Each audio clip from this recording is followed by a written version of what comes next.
Obrigado por assistir o nosso canal. Te pedimos muito que se inscreva, compartilhe e deixe o seu like. Isso faz toda a diferença para nós e não vai te custar nada. Mais uma vez, obrigado. As principais religiões do mundo. Testemunhas de Jeová. História. A história das Testemunhas de Jeová se divide em 5 períodos. Primeiro período. Charles Stacey Russell. Nascido em 1852, em Pittsburgh, Estados Unidos, filho de presbiterianos de linhagem escocês-irlandesa. Russell foi da Igreja Congregacional e por fim Adventista. As crenças adventistas influenciaram grandemente o fundador das Testemunhas de Jeová. Russell fundou o movimento das Testemunhas de Jeová em 1872. Russell arrogou para si a mesma autoridade dos profetas do Antigo Testamento. Segundo período. Joseph Franklin Rutherford. Rutherford assumiu a presidência em 1917, logo após a morte de Russell em 1916. A transição de Russell para Rutherford não foi nada tranquila, mas foi marcada por grande anarquia por parte dos adeptos do movimento. Rutherford foi preso e condenado, junto com outros integrantes, por ter participado de ataques ao governo dos Estados Unidos, se valendo dos editoriais da sua revista O Sentinela da Torre de Vigia. Sendo preso, julgado e condenado, Rutherford cumpriu pena na Penitenciária Federal de Atlanta, até que o processo foi revisto e posto em liberdade. Esse fato alçou a fama de herói, aos olhos dos seguidores do movimento. Isso fez dele o homem mais poderoso da organização. Terceiro período. Nathan Homer Knorr. Com a morte de Rutherford em 1942, N.H. Knorr assumiu o cargo de supremo dirigente da organização. Seu conhecimento bíblico era considerado limitado, porém era grande administrador. Quarto período. Frederick William Franz. Franz assumiu a presidência das Testemunhas de Jeová em 1977, substituindo Knorr depois de sua morte naquele mesmo ano. Franz foi o principal responsável pela falsa profecia de 1975. Os jovens não deveriam se casar, para não gerarem filhos, pois o Armagedon aconteceria nesse ano. Quinto período. Milton G. Einshell. Com mais de 50 anos de experiência nos trabalhos da sede das Testemunhas de Jeová, no Brooklyn, Nova York, Milton assume a liderança da organização e faz uma grande reforma administrativa, na virada desse milênio. Einshell é considerado um administrador de visão, realizando profundas mudanças nas crenças das Testemunhas de Jeová, tais como o julgamento das nações, transfusão de sangue, serviço militar, etc. Profecias que não se cumpriram. Russell profetizou que a Batalha do Armagedon seria em 1914.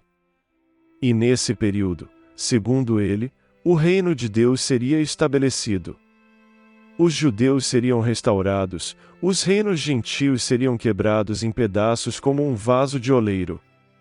Rutherford refez o cálculo e estabeleceu o ano de 1925 como início do milênio. Depois profetizaram que o trabalho de pregação terminaria no século XX. Sua literatura. A literatura é a arma mais poderosa das Testemunhas de Jeová, usada para o trabalho de proselitismo. A Sentinela. Inicialmente se chamou Zion's Watchtower, Torre de Vigia de Sião, quando foi lançado em 1879. Em 1931, Rutherford mudou o nome para Watchtower em Herald of Christ's Presence, Torre de Vigia e Arauto da Presença de Cristo. E finalmente, em março do mesmo ano mudou permanentemente para The Watchtower Annuncing, Jeovah's Kingdom. A sentinela anunciando o reino de Jeová. Hoje, a sentinela representa um papel muito importante na vida das testemunhas de Jeová. A publicação é quinzenal, nos dias 1 e 15 de cada mês. A revista é oferecida de porta em porta. E seus artigos são estudados no Salão do Reino semanalmente. Em 1910, Russell afirmou que ninguém poderia compreender as Escrituras Sagradas sem os 6 volumes, conhecidos como Estudos das Escrituras. Independentemente de seus conhecimentos, em todas as áreas da teologia. Para ele, a sentinela era imprescindível para tal compreensão. Além da sentinela, as testemunhas de Jeová possuem outros periódicos. São eles: Despertai. Conhecimento que conduz à vida eterna. Estudo perspicaz das Escrituras. Raciocínios à base das Escrituras e testemunhas de Jeová. Proclamadores do Reino de Deus. Todos esses são fontes de autoridades, de onde retiram a base para suas doutrinas. Não creem na Trindade Divina. Na obra, deve-se crer na Trindade? Uma brochura de 32 páginas. São citados vários compêndios teológicos que defendem o trinitarianismo.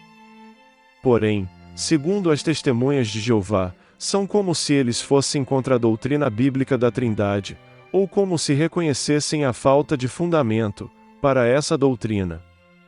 A tradução do Novo Mundo das Escrituras Sagradas. A tradução do Novo Mundo é a única versão da Bíblia aceita pelas testemunhas de Jeová. A TNM foi preparada para tornar mais palatável as crenças ensinadas na Torre de Vigia, quando inseridas no texto das Escrituras Sagradas. Suas crenças sobre Deus ensinam que o verdadeiro Deus não é onipresente, e nem usa a sua onisciência. Dizem que a doutrina da Trindade foi inventada por Constantino, imperador romano, no século IV. Por não aparecer na Bíblia, a palavra Trindade se torna uma doutrina incompreensível, por isso a negam e a combatem. A pessoa de Jesus Cristo. O Jesus das Testemunhas de Jeová é diferente do Jesus dos católicos e protestantes. Ensinam que, quando a Bíblia se refere a Cristo como Deus, o faz com D minúsculo, da mesma forma que com Satanás, chamado de Deus deste século. No início, ensinavam que Jesus foi adorado quando esteve na Terra, mas em 1954 mudaram, e passaram a proibir essa adoração, dizendo que nenhuma adoração distinta deve ser dedicada a Jesus Cristo, agora glorificado no céu. Assim, portanto, Jesus Cristo é uma espécie de deusinho, e inferior ao Pai. A pessoa do Espírito Santo. As testemunhas de Jeová ensinam que o Espírito Santo é a força ativa e impessoal de Deus.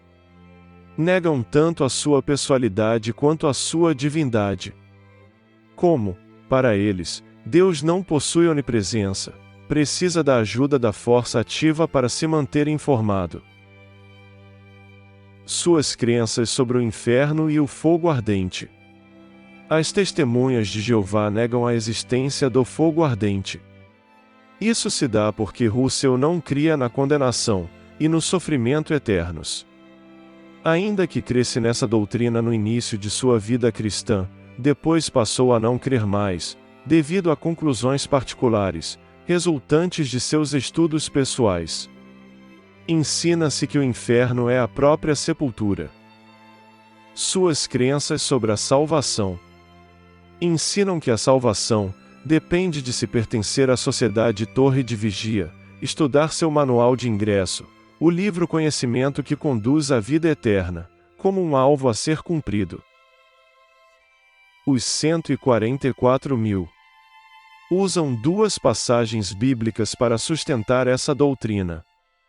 A primeira, em João 10,16, quando Jesus disse: Ainda tenho outras ovelhas que não são deste aprisco, e elas ouvirão a minha voz, e haverá um rebanho e um pastor. E a segunda, em Apocalipse 7:4. E ouvi o número dos assinalados, e eram de 144.000 assinalados, de todas as tribos dos filhos de Israel. Só pelo fato dos assinalados serem judeus, já traz graves problemas ao governo da denominação, quanto à sustentação da doutrina. Segundo a interpretação clássica da cristandade, em relação ao texto citado, os 144.000 são o número de judeus que se converterão, no período da grande tribulação, após o arrebatamento da igreja, que não se contaminarão com as falsas doutrinas, que se proliferarão neste período. Não se trata, portanto, dos membros das testemunhas de Jeová no mundo, que não passam de 7.000. Conclusão. Segundo a Bíblia, o número dos salvos é incontável e vedado ao homem. Só Deus sabe e não compartilha com ninguém. Depois destas coisas, olhei, e eis aqui uma grande multidão, a qual ninguém podia contar, de todas as nações, e tribos, e línguas, que estavam diante do trono e perante o Cordeiro, trajando vestes brancas, e com palmas nas mãos. Apocalipse 7:9.